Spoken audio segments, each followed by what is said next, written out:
Pokemon. Mr. Black, it's one of your favorite topics. We love to talk about Pokemon here on the podcast. Pokemon event happened this week. And it was showing off Pokemon Legends Arceus, which is like their latest open world Pokemon game. So this is their second attempt. This is their second up to bat at the open world thing. And they also announced an updated Brilliant Diamond and Shining Pearl. I don't know what generation that is now. That was just before Platinum? Maybe? I can't remember now. Or was it after Platinum? It might have been because I don't find so many Pokemon games now I can't remember. Either way, that's also happening. So my takes on this, and then we're gonna take a quick peek at the trailer for Arceus, because I do want to see your reaction. Very selfishly, just for me, I just want to see Jeff's reaction. This is not for any of you at home. I just want to see Jeff react to this video. But Arceus, to me, not to prime Jeff ahead of time, but it doesn't look so fucking hot. But I won't say more than that until we watch the trailer. Brilliant Diamond and Shining Pearl is getting custom Pokeballs and Pokeball effects. So there's a video for that as well if you want to check it out, where you can actually, like, you have stickers and stuff, and you can customize how your Pokeballs look, so when you're throwing them and whatnot, you're getting your custom Pokeball. And then also the effect when it hits the Pokemon and, opens up or whatever, you can also customize that, which is kind of neat, honestly. I'm surprised they didn't do that earlier, but I never thought of that personally, but now that they're putting it in front of me, I'm like, yes, that should be in, like, every Pokemon game, absolutely. So they have that as an option, as well as more recent stuff that you've been able to do, like customizing your trainer. They're putting that into the game. Grand Underground, which was a major part of the originals, has been completely overhauled and allows you to design your own room as well. So lots of customization now in this version, as well as it still containing, I should say, hideaways. The Union Room is also returning for both local and online multiplayer. And you'll be able to have Pokemon follow you around, so similar to what they did with, Pikachu and Pokemon Yellow and subsequent Pokemon games, you could choose which Pokemon to follow you around. They're adding that functionality for this as well. Pokemon Home, which is that, like, thing that's supposed to allow you to tie all of your Pokemon across the 600,000 fucking Pokemon games into one unified location, will be added, like, support for that will be added in the future. And a special edition Switch Lite will be released, which resembles the DS Lite that launched with the original game. So, like, the visual is, like, very similar to their DS launch. That launches BDSP on November 5th. But now it's time to give a quick little peek-see. I'm just gonna put the starting screen up here for a second while I get the video set here. We're gonna take a little peek-see at Pokemon Legends Arceus. You let me know when you're ready. I'm ready. All right. 3, 2, 1, go.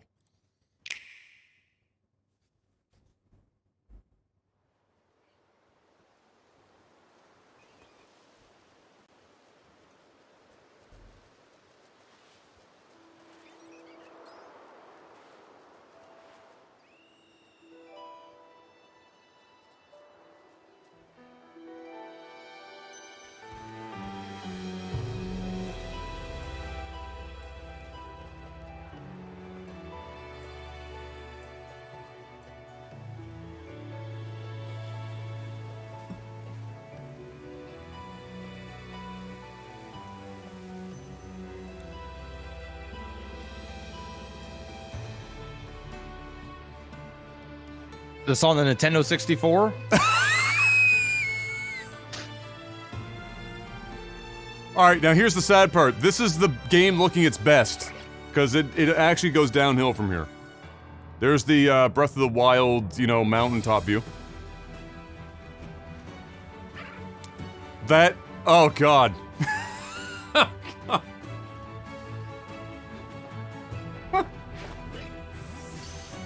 Wow.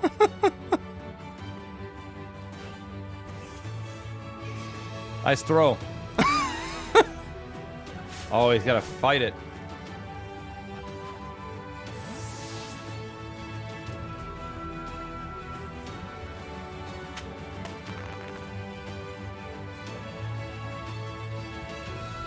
Oh my god, dude.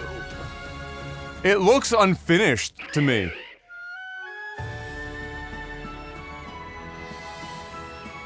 How epic. This is supposed to be their money shot, too. Like, Yeah.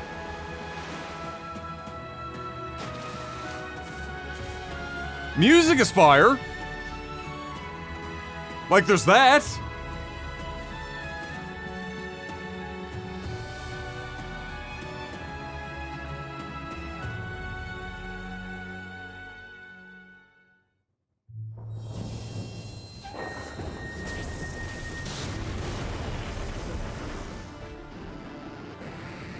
Oh, the Pokemon sounds. Are they still using Pokemon sounds from like fucking 1998? Please no. I mean, the Ursas didn't exist until like what, early 2000s. Oh my god, it does sound like they're still using them.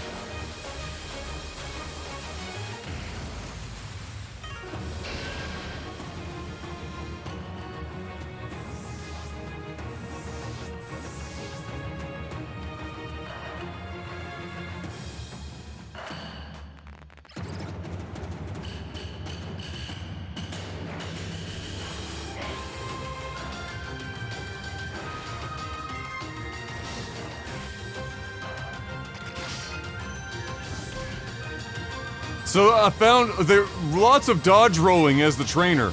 You've become quite acrobatic as the trainer, and I believe you can actually get hurt as the trainer. I'm not sure how that's going to play out, but they got brave enough to actually allow the trainer to be hurt now.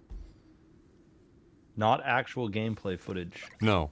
Oh, No. this is- It's like the Animu cutscene.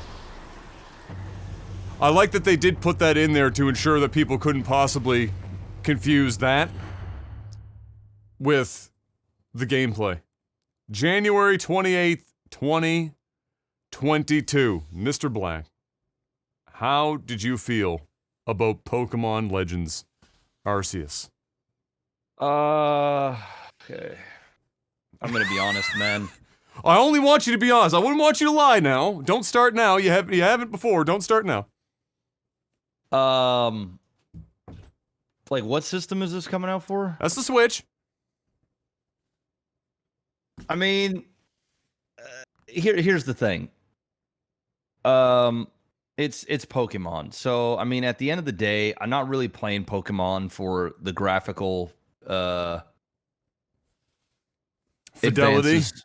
Fidelity, yeah. I'm really playing it for the fun of collecting Pokemon, you know? I mean, listen, if I can go on my phone and do the Pokemon Go shit, and get some kind of enjoyment out of it, I there's a market for this.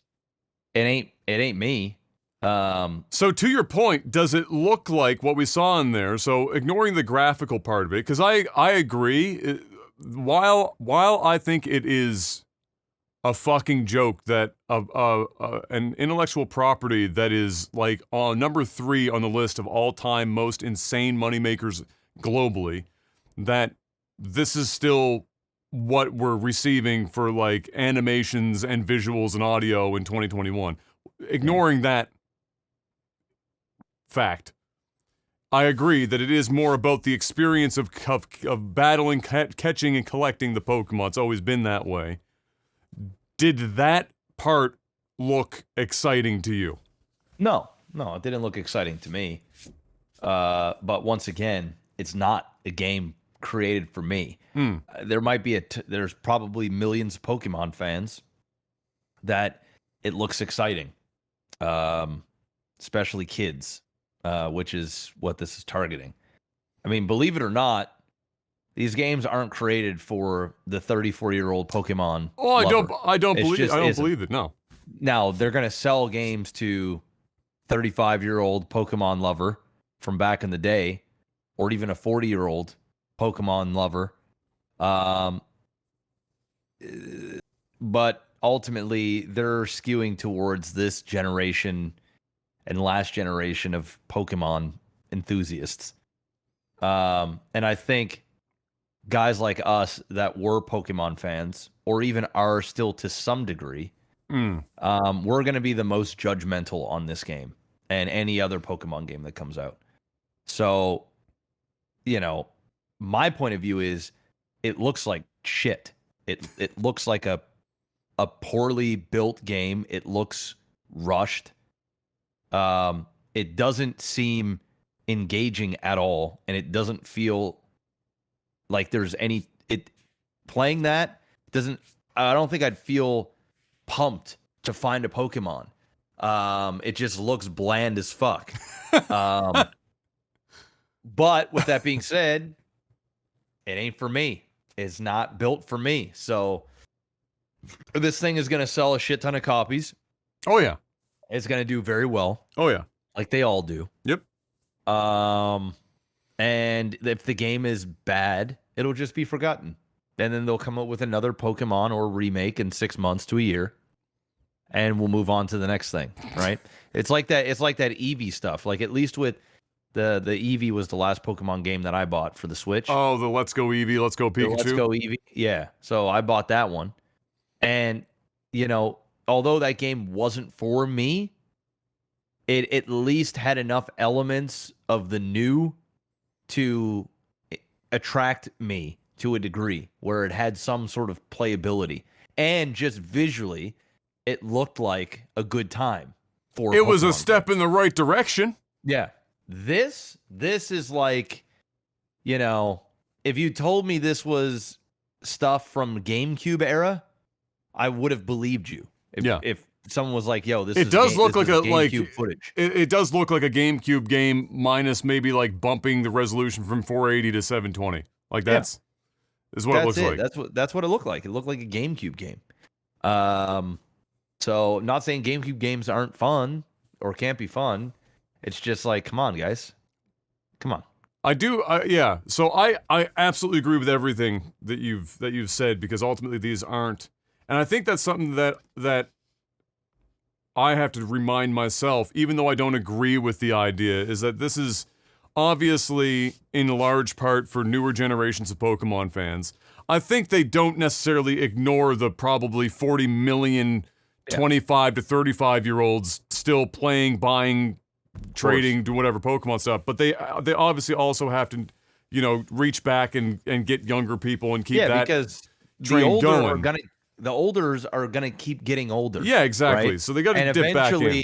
Eventually, they're gonna stop playing your fucking Pokemon games. Yeah. Right. Some won't. Some will. Yeah. But the majority, I think, there's probably enough elements and nostalgia in these that's their hook to get us to want to buy it to some degree. And then everything else is to attract this generation, last generation, to keep getting and being excited about Pokemon and revisiting old related Pokemon stuff that we fell in love with and trying to recreate that magic. It's kind of like what Star Wars tried to do, you know, with Episode 7. It's just like, it's like we've been there, we've seen it, we've done it. Yeah. Great, but that movie wasn't necessarily made for us. Yeah. So the same thing with Pokemon. Yeah, I think the thing that I focus in on more as well than you touched on there was that visuals aside, right? Which, you know, because with the Switch, I just automatically assume the games, you know, unless they're like a platformer where they can keep the render distance lower, so like Mario games and stuff, they can get away with a bit more, looks a little flashier. You start getting an open world like this, and, you know, Breath of the Wild ran at like fucking... It struggled to maintain 30 frames. Yeah, so you got, and that's the benchmark, right? Like that's still like visually on the Switch, Breath of the Wild is the benchmark. So I'm not going into a Switch game thinking, oh, it's gonna look really, really fucking good. I also don't think it's gonna look like this, but that's beside the point. I think the most important thing for me watching that was that the actual gameplay that they showed, that even if this is for kids, right? I understand that, but like, there are a lot of games designed and made for kids that look and play a lot more engaging and quality than what we just watched in that video. And I have a different level of expectation for a company that's like been making video games for almost as long as we've been on this fucking planet. And specifically this property. Like it's not like they've made like 800 different videos. They've been making Pokemon games for 30 years. So like I have a certain expectation that at some point, you know, I get that they're not necessarily entirely for adults and whatnot, but the quality of things like the actual gameplay experience, that all looked terrible. Like engaging with a Pokemon to battle it, the actual battling looked fucking atrocious. The animations for rolling and whatnot, and like the trainer being involved didn't look good. But look at the likes to dislike ratio, man. People are eating this through shit up. Well, that's just it though. And you know what? I tweeted this earlier. I tweeted this earlier. Let me just pull up this fucking tweet. Because it was specific to that point that you're just bringing up now about everyone on there. I said, I wish someone looked at me like Pokemon fans look at literally any of the games that are released, regardless of how bargain bin it looks or plays.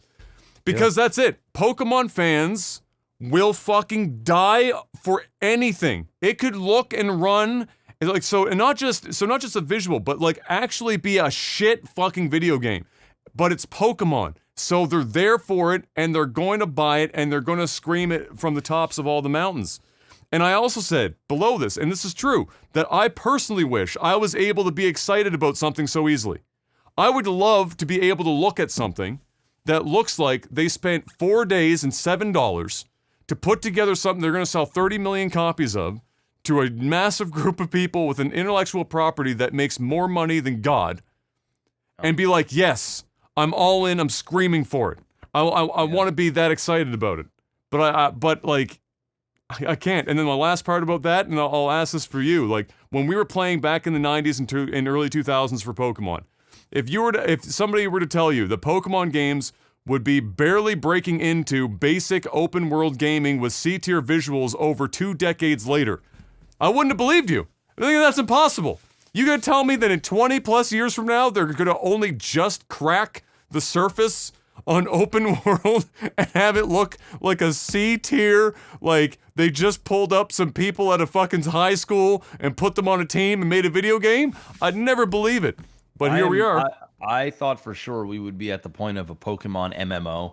Yes. Where people are literally just sitting in this fucking world of Pokemon all the goddamn time, leveling up their Pokemon, collecting them all, staying in there forever, going through gyms. I mean, that's where it's at. The reason why these games are being published the way they are is because they don't have to change. Because they're being allowed, they can get away with it. They still sell 30 million copies. Yeah. Why would you innovate, right? If you don't have to. And until their games start to teeter, that's when you'll start to see them push the envelope and reel people back in. Until then, they're just going to do, like you said, some fucking bargain basement bin shit that might have 1 or 2 redeeming qualities. It's the goodwill. That's the show. That's the show. So, I mean. So, like, just the last comparison I'll make is that having just played Monster Hunter Stories 2, which is essentially Monster Hunter Pokemon, it looks, runs, and plays orders of magnitude better than whatever the fuck that is. It's just not Pokemon. Not Pokemon. And that's really the crux of it, is that it's not Pokemon. It's not Pokemon. You can't collect ice cream cones that have the ability to fight in Monster Hunter. It's not possible. Can't do it.